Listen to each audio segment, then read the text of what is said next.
Hello friends, स्वागत है हमारे यूट्यूब चैनल में। Uploading of final marks of constable GD in CAPF and IASSF and rifleman GD in Assam rifle 2018। ये आपके marks जो हैं वो काफ़ी कैंडिडेट्स को मार्क्स नहीं पता था और उनका फाइनल मेरिट में नाम नहीं आया था। उनके पास स्कोर कार्ड नहीं था, स्कोर कार्ड उन्होंने सेव नहीं किया, आरटीआई लगाई। अब देखिए वो आरटीआई जो है उसका अभी कोई वजूद नहीं रहा है। आपके मार्क्स शो कर दिए गए हैं। आप अपना मार्क्स जो है वो फाइनल मार्क्स जो है वो आप declared qualified for appearing in the detailed medical examination, review medical examination. Candidates may check their individual marks by using their registration number and registered password and click on result marks link on the candidate dashboard. The facility अब ये कब तक रहेगी? ये 6/3/2021 तक रहेगी। देखिए दोस्तों, इस रिज़ल्ट में बहुत सारे प्रश्न जो है वो हम भी नहीं समझ पा रहे हैं कि, और कैंडिडेट्स जो हैं वो भी शॉक्ड हैं। कैंडिडेट्स के साथ साथ हम भी शॉक्ड हैं कि कैसा रिजर्वेशन दिया गया है, रिजर्वेशन का मतलब क्या है। तो उसको हम डिस्कस करेंगे यहाँ पे कि हमारे नॉर्थ ईस्ट के, हमारे आसाम के, या आपने जो एज रिलैक्सेशन में आपने गलत कर दिया था वो यस नो। कॉलम नंबर 18 में क्या प्रॉब्लम हुआ, कॉलम नंबर 15 में क्या प्रॉब्लम हुआ, डोमिसाइल का प्रॉब्लम हुआ। एक कैंडिडेट जो है उसका ये सवाल है कि मैं हरियाणा से हूँ मैं, और मेरा जो है डोमिसाइल वो सिक्किम शो कर रहा है, मैं सिक्किम के कट ऑफ में भर्ती हो गया। अब क्या होगा मेरा? क्या मुझे आउट कर दिया जाएगा? अभी तो मार्क्स निकल गए, मेरिट आ गई, मिठाई बांट दी, सब कुछ हो गया। अब यदि आउट कर दिया जाएगा तो दोस्तों क्या होगा, आप खुद समझ सकते हो। रिजर्वेशन का मतलब क्या है? जब पूरी स्टेट के लिए हाइट जो है वो 165 है तो उसमें भी अलग अलग क्यों कर दिया गया? जब डोगरा के लिए हाइट जो है वो 165 है तो वहाँ हम समझ सकते हैं कि एक पर्टिकुलर कम्युनिटी को हाइट में छूट दी गई है। जम्मू रीजन जो है, जम्मू या हमारे जो उत्तराखंड के जो हमारे साथी हैं उनके लिए हम समझ सकते हैं कि उनको हाइट में छूट दी गई है। या राजस्थान का कैंडिडेट है वो एसटी है, उसके मार्क्स जो है वो यूआर से ज़्यादा हैं, लेकिन उसने हाइट में छूट ले ली, इसलिए वो यूआर में नहीं जा सकते, वो सिर्फ एसटी की ही वैकेंसी पे काउंट होंगे। ऐसे बहुत सारे प्रश्न हैं जो जिनका सवाल इस वीडियो में हम देंगे। दूसरी बात मैं आपको बताना चाहूँगा कि कुछ हमारे साथी ऐसे हैं कि जो हमारे वीडियोस देखकर एडवोकेट्स से कंसल्ट किए और एडवोकेट्स जो हैं उनसे बात करने पर उनका कुछ चार्ज लग गया। देखिए, एडवोकेट टू एडवोकेट वैरी करता है कि वो मीटिंग का फ़ीस लेते हैं, तो वो मीटिंग का फ़ीस लेते हैं, वो उन एडवोकेट का क्वालिफ़िकेशन है, उनका योग्यता है, उनका दम है। अब एक फीमेल कैंडिडेट जो है बड़ा गुस्सा हमारे ऊपर हो गई कल। उन्होंने यहाँ तक कि लानत भी भेज दी मेरे ऊपर कि आप हमें गलत गाइड करते हैं। हम एडवोकेट के पास गए, हमारा किराया लग गया, हमारा ये हो गया, वो हो गया, आप झूठ बोलता है, आपको पता था कि हाइट में रिलैक्सेशन हुआ है, उसके बावजूद भी आपने हमें गलत एडवाइस किया। मैं उस बहन को और दूसरे भी हमारे साथियों को एक बात बताना चाहूँगा कि मैं कभी भी सब्सक्रिप्शन के लिए, लाइक के लिए आपको नहीं कहूँगा, और ना ही मैं ये चैनल जो है किसी यूट्यूब चैनल के लिए, किसी यूट्यूब इनकम के लिए चलाता हूँ। इनकम मुझे भगवान ने मेरी मेहनत और औकात से ज़्यादा दी है। तो आप लोग जाते हैं एडवोकेट के पास, वो अपनी फ़ीस लेते हैं। हम आपको ये नहीं कहते कि आप मत जाइए। कई बार कैंडिडेट्स पूछते हैं हमें कि वो एडवोकेट जो है वो हमसे कितना पैसा मांगेंगे। हमें नहीं पता है कितना मांगेंगे। आप जाइए, आप अपने हिसाब से बात कीजिए, क्या करना है क्या नहीं करना है अपने विवेक से निर्णय कीजिए। यदि आप चैनल से सेटिस्फाई हैं तो आप बिल्कुल सब्सक्राइब करेंगे। मैं नहीं कहता कि सब्सक्राइब कीजिए, प्लीज़ प्लीज़ प्लीज़ सब्सक्राइब कर कीजिए। वो शब्दों का इस्तेमाल मैं नहीं करूँगा, कभी नहीं करूँगा। यहाँ हम डिस्कस करेंगे जो रिजर्वेशन का हमारा पॉइंट है उसको डिस्कस करेंगे। वेटिंग का पॉइंट भी आपको बता दूंगा कि वेटिंग कैसे होगी। और दोस्तों, मैं आपको एक बात बता दूं कि पूरा प्रयास हम कर रहे हैं कि वेटिंग होगी और वेटिंग लेके रहेंगे।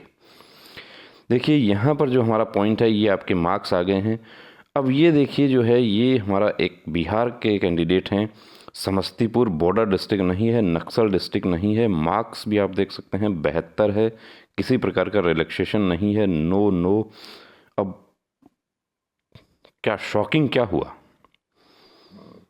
शॉकिंग यहाँ पर ये हुआ कि डीएमई में फिट के साथ में फ़ोटो खींचा था, किसी प्रकार का अनफिटनेस का सर्टिफिकेट नहीं दिया था, फिट बताया गया था रिजल्ट, लेकिन ये हो गए अनफिट।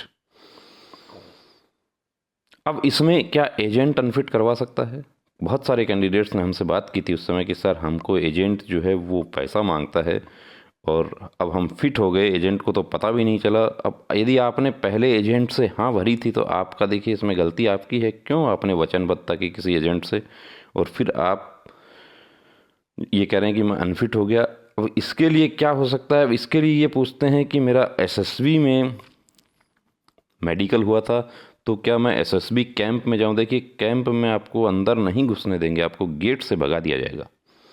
यदि ये आपका डाउट है तो इसके लिए आपका जिस फोर्स में आपका मेडिकल हुआ था उस फोर्स के महानिदेशक कार्यालय को आपको एक चिट्ठी लिखनी होगी।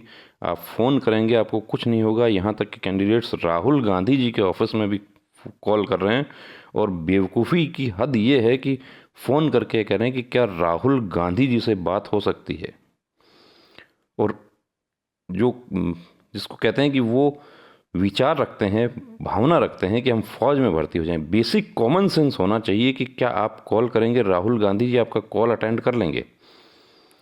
गृह मंत्री जी के ऑफिस में जो कॉल किया कैंडिडेट्स ने उसका रिकॉर्डिंग हमने डाला, उस पर कमेंट आता है कि ये गृह मंत्री जी की आवाज़ नहीं है। गृह मंत्री जी बात करेंगे, बहुत जो है एक मेंटल लेवल होना चाहिए आपका। इसके लिए डीजी एसएसबी को लेटर लिखना होगा, डीजी सीआरपीएफ को उसका कॉपी देना होगा और होम मिनिस्टर साहब को एक कॉपी देना होगा कि ये कैसे हो गया, इसकी इंक्वायरी होगी, इसकी आपको बुलाया जाएगा, आपका बयान होगा, आपके फ़ोटो देखे जाएंगे वहाँ पे। इस चीज़ यदि आप एप्लीकेशन लिखेंगे तो इस पर इंक्वायरी ऑर्डर होगा, और यदि आप वाकई फिट थे और आप गलती से अनफिट हो गए हैं, आप मेरिट में आपको शामिल किया जाएगा। और यदि ये कैंडिडेट मेरिट में शामिल होगा तो ज्वाइनिंग से पहले यदि ये कार्रवाई कर देता है तो इसकी जगह जो लास्ट कैंडिडेट जो सेलेक्ट हो रखा है उसको आउट करना पड़ेगा। ये बता देता हूँ आपको।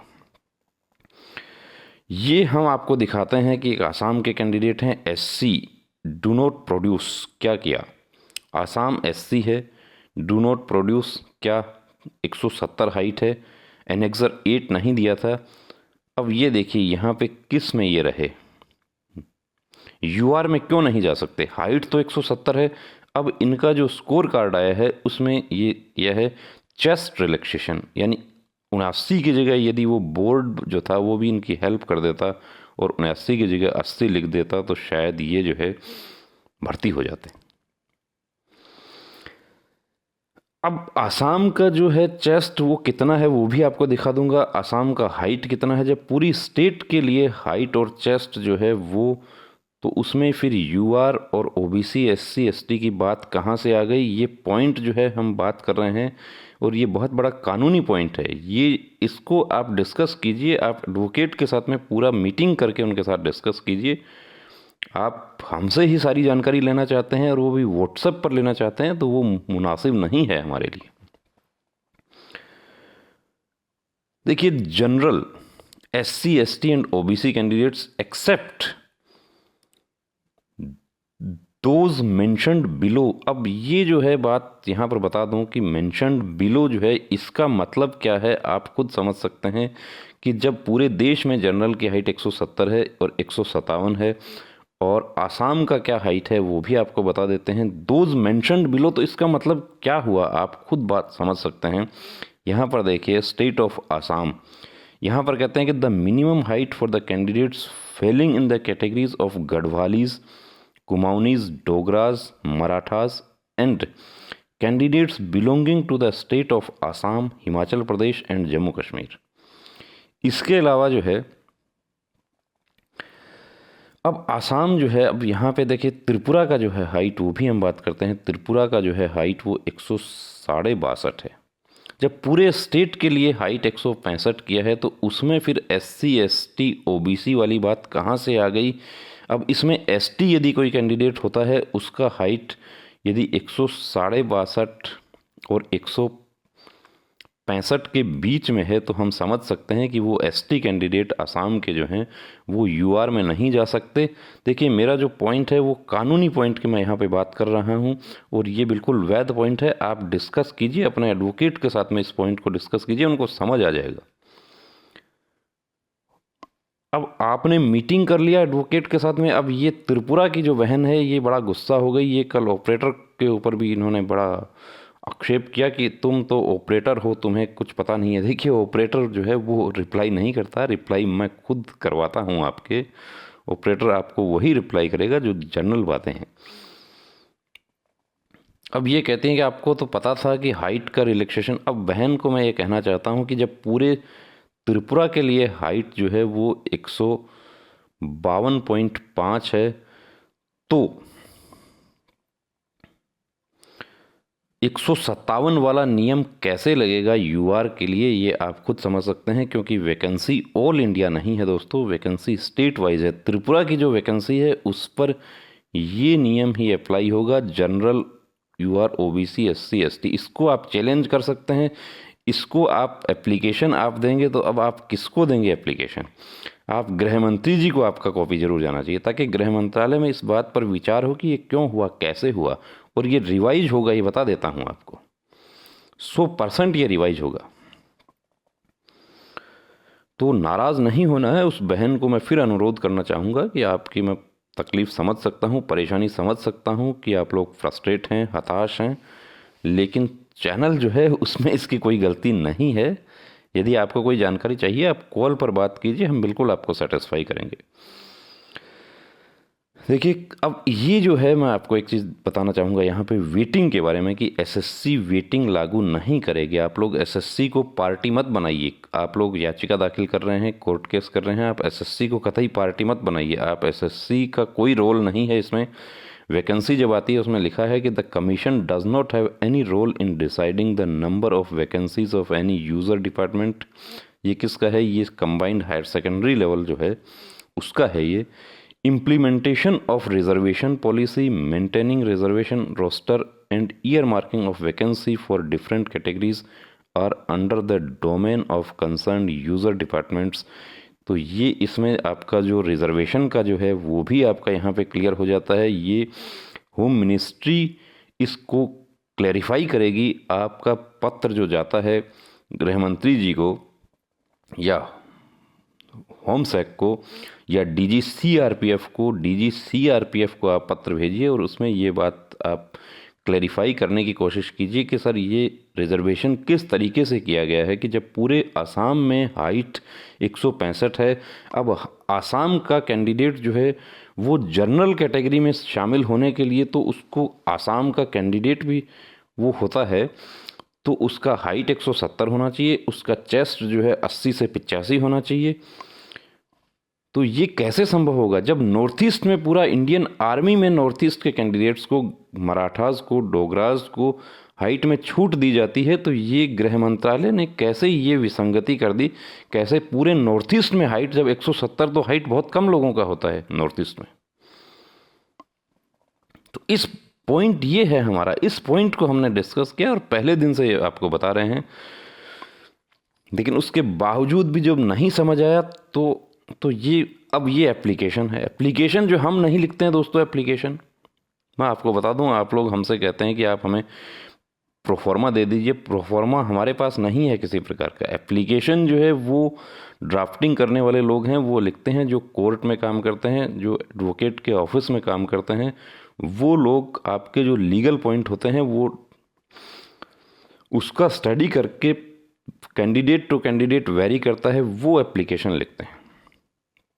आपको चाहे डीजी सीआरपीएफ को लिखना है, या आपको गृह मंत्री जी को लिखना है, या एसएससी को लिखना है, चेयरमैन को कहाँ कॉपी देना है, कैसे देना है, आपका क्या पॉइंट है, आपको चेस्ट में आपको प्रॉब्लम हुआ, या आपको मेडिकल उस समय आप फिट थे और अब आप अनफिट शो कर रहे हैं, ये कैसे संभव हो सकता है? आप बताइए कि एक कैंडिडेट, अब उसमें एक बात हो सकती है, देखिए मैं बताऊं कि कैंडिडेट जो है, कई बार क्या हुआ कि आप लोग जो है आपको रिज़ल्ट दूसरे दिन आने के लिए कहा गया और कैंडिडेट दूसरे दिन समय पे नहीं गया और उसको गेट से, जब वो लेट हो जाता है तो उसको गेट से रवाना कर दिया गया कि रिज़ल्ट बता दिया गया।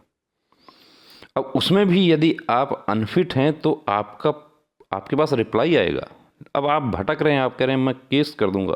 किस बात का केस कर देंगे भैया? आप अनफिट हैं वहाँ पे, आप एक दरख्वास्त तो दीजिए। तो ये एप्लीकेशन जो है, ये आपको हम रास्ता बता देंगे कैसा लिखना है, लेकिन ये आप हमसे इसका मांगते हैं, आप प्रोफोर्मा मांगते हैं, ड्राफ्टिंग मांगते हैं, ये नहीं है हमारे पास। ये देखिए डिस्कस करते हैं हम यहाँ पे कि एज रिलैक्सेशन। अब यदि इस तरीके से रिजर्वेशन लागू किया जा रहा है तो ये रिजर्वेशन तो फिर विसंगति है, ये रिजर्वेशन नहीं है, ये तो मजाक है एक नॉर्थ ईस्ट के हमारे साथियों के साथ में, हमारे डोगराज के साथ में, मराठास के साथ में, हमारे जो गढ़वालीज कुमाऊनीज जो हैं उनके साथ में। जम्मू कश्मीर का निवासी होगा तो डोगरा कहाँ का निवासी होगा? जम्मू कश्मीर का ही होगा, जाहिर सी बात है। नॉर्थ ईस्ट का जो निवासी होगा वो कहाँ का होगा? वो आसाम का होगा, त्रिपुरा का होगा, मणिपुर का होगा। अब एक मणिपुर का जो एक कैंडिडेट है वो दिल्ली जाएगा इस बात को, इसको पूछने के लिए, और जाएगा तो कहाँ जाएगा?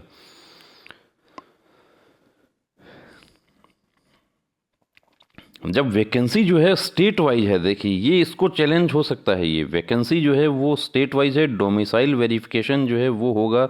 अब कुछ कैंडिडेट्स ऐसे भी हैं जो गलती से दूसरे स्टेट की मेरिट में आ गए हैं, डोमिसाइल प्रोड्यूस नहीं होगा तो बहुत मुश्किल हो जाएगा।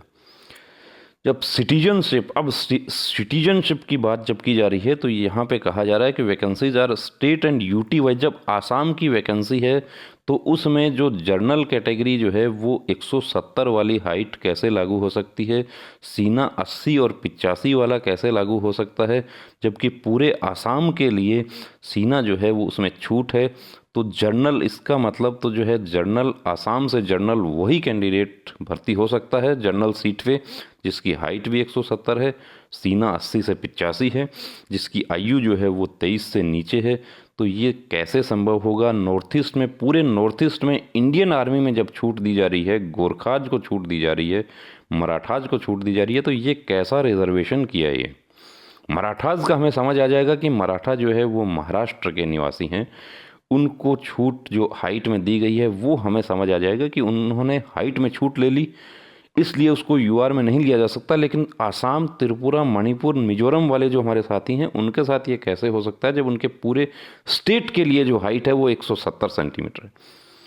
ये बात हम पहले दिन से डिस्कस कर रहे हैं, ये हमने बताया। अब एक बहन जो है बड़ा गुस्सा हो गई, वो कहती है कि मैं तो, आप तो झूठी रिपोर्ट करते हैं, आप तो, आपके चक्कर में मेरा खर्चा हो गया, मेरा एडवोकेट से मीटिंग का पैसा लग गया, आपने हमें गलत जानकारी दी। कोई गलत जानकारी नहीं देंगे, उस बहन को फिर आश्वस्त करना चाहता हूँ, बिल्कुल सटीक जानकारी देंगे, कभी भ्रमित नहीं करेंगे आपको।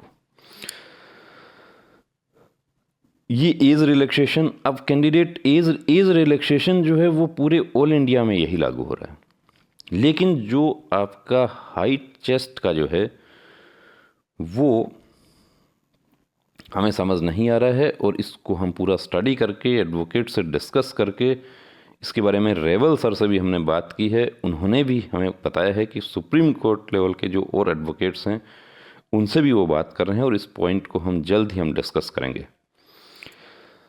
ये मार्क्स का जो है पीडीएफ जो है वो आपका आ गया है। ये आप देख सकते हैं कि ये जो है इनका जो है कैंडिडेट का हाइट वगैरह कुछ फिल ही नहीं किया, खाली छोड़ दिया गया। फिर वो बोर्ड ने क्या किया है, ये देखिए, ना हाइट में शो किया है, कुछ नहीं किया है, मेरिट में नहीं आए। ये एनेक्सर 8 जिसकी वजह से सारा जो है परेशानी हुई है, सब परेशानी जो है वो इस एनेक्सर 8 की वजह से हो रही है यहाँ पे।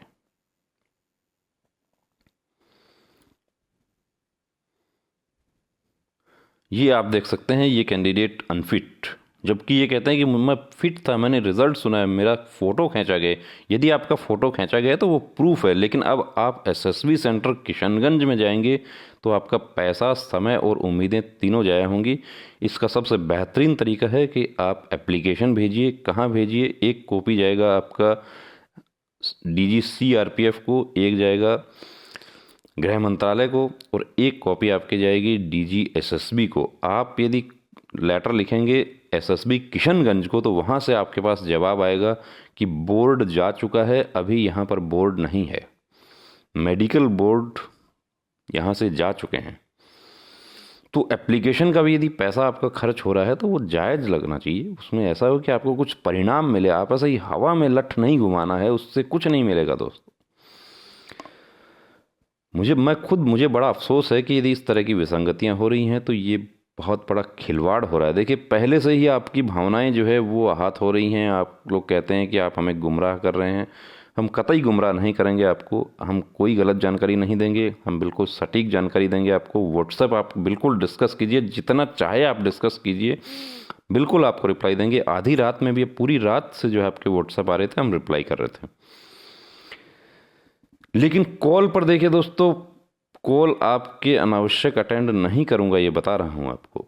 कॉल पर आपको बात करनी है तो फी पे करना ही होगा आपको, और एक बार बात करेंगे तो एक बार पे करके बात कीजिए। अब आप पूछेंगे कि कितनी देर बात करेंगे, तो उसमें आपसे 1 घंटे बात नहीं करूंगा। कैंडिडेट जो है उनके कोर्ट केस वाले हैं कि मेरे ऊपर कोर्ट केस हो गया, अब मैं क्या करूं। कोर्ट केस हो गया, और यदि आपने फॉर्म भरते समय यदि आपने उसमें एफआईआर का जिक्र नहीं किया था, उसका डिटेल नहीं दिया था, तो आप भूल जाइए कि आप वर्दी पहन लेंगे। तो मैं ये भी नहीं पूछूंगा आपको कि ये वीडियो कैसा लगा। मुझे पता है ये बहुत सारे हमारे साथियों को अच्छा नहीं लगा होगा। ये देखिए, फिर आप देख सकते हैं यहाँ पे कि किस वजह से छोड़ दिया, कि यहाँ पर जो है ये पुराना स्कोर है बॉर्डर डिस्ट्रिक्ट, नक्सल डिस्ट्रिक्ट। अभी नया ये आसाम का जो है, ये आसाम का जो यूआर में शामिल क्यों नहीं किए गए।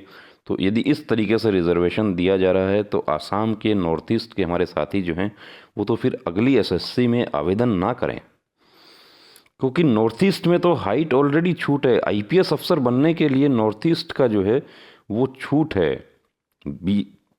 सहायक कमांडेंट बनने के लिए नॉर्थ ईस्ट के उम्मीदवारों को छूट है, उनके लिए 165 हाइट है। तो जब पूरा नॉर्थ ईस्ट के लिए 165 हाइट है तो इसमें अब ये यूआर और ओबीसी एससी एसटी वाला क्लोज कैसे लग सकता है, ये खुद आप समझ सकते हैं। ये यहाँ पे ये कैंडिडेट पूछ रहे हैं कि क्या मुझे इसलिए यूआर में शामिल नहीं किया गया कि मैंने 18.2 नंबर कॉलम में मैंने यस नहीं किया था। ये तब होता जब आप 18 में यस करते, तब ये लागू होता आपके लिए। फॉर्म भरने में जो गलतियां हो गई उसको एसएससी करेक्शन नहीं करेगी।